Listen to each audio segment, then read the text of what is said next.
All right, the next part of the solo is where the wah-wah kicks in. It goes on for quite a while, so we're going to try and break this down into bite-sized pieces here. So the first little piece will simply be this. Okay, that's it for now. We're starting off with a little phrase from the harmonic minor scale. So 13 to 14 on the D, and then we're going to do a hammer-on and pull-off between the 11th fret and the 12th fret of the G. Now we're going to play 14D, 11, 14G. Okay, there's our first little piece.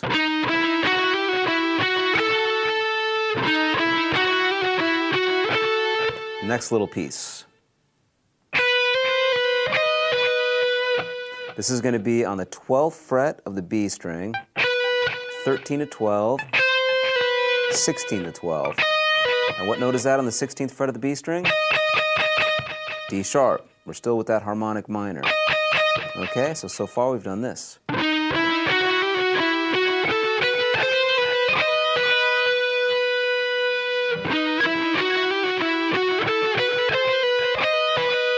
Next phrase. So we're going to play 13 to 16 on the B, 12, 14 on the E, 16 B, 12 on the E. From the beginning now.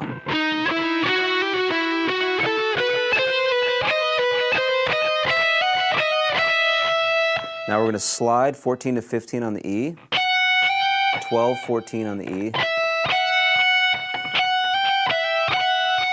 Now we're going to play 15, 14, 12 on the E, 15B, 14E, 15B. Here's what we've done so far.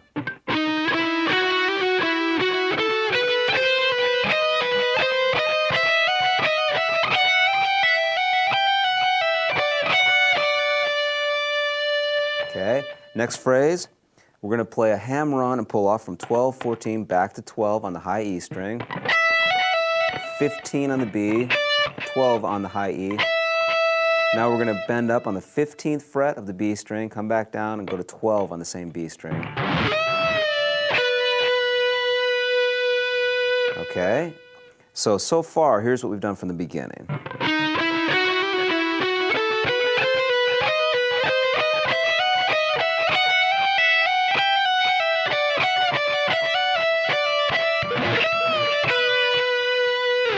Okay, next phrase. We're going to bend up 2 times on the 15th fret of the B string. Now we're going to bend up again, come back down and go to 12 on the B, 14 on the G, and then repeat that phrase. So here's one of the phrases. And if we play that 2 times, it sounds like this.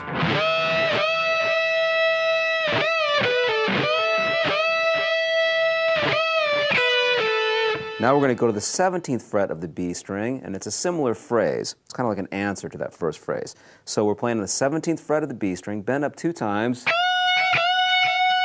Now, on the CD, something pretty cool happens. I don't know if it's an accident or not, but he gets this effect where it sounds like 2 strings being played at the same time.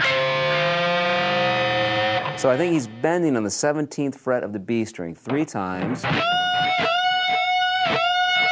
But on the 3rd time, if you can, you kind of push the G string and the B string together to create this chaotic effect.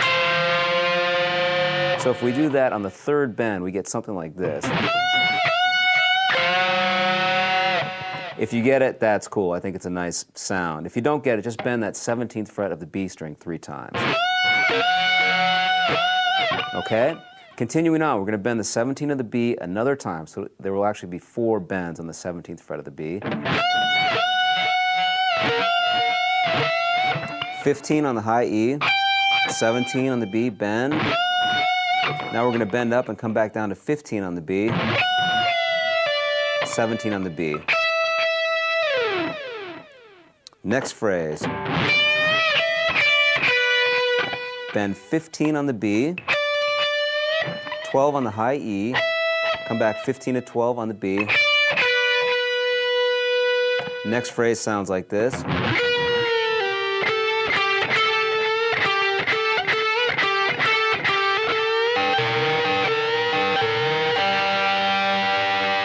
So what I'm doing here is I'm bending on the 14th fret of the G string, up a full step and come back down to 12 on the G, and then back to 14 on the G string. And I'm going to go back and forth between the 12th and the 14th fret of the G string a few times. So we have the bend, 12, 14, 12 to 14 again, 12 to 14 again. You can give it a slight push there. 12 to 14 one more time. Now this time when I play 12 to 14, I'm going to bend the 14, and I'm going to have my fourth finger on the 15th fret of the B and on the high E string. And I'm going to go back and forth between that. So I'm going to bend on the G, and then I'm going to strike the B string and the E string. So sometimes I get both of those top two strings together, and sometimes you just get the B string in there. But we do that phrase 4 times.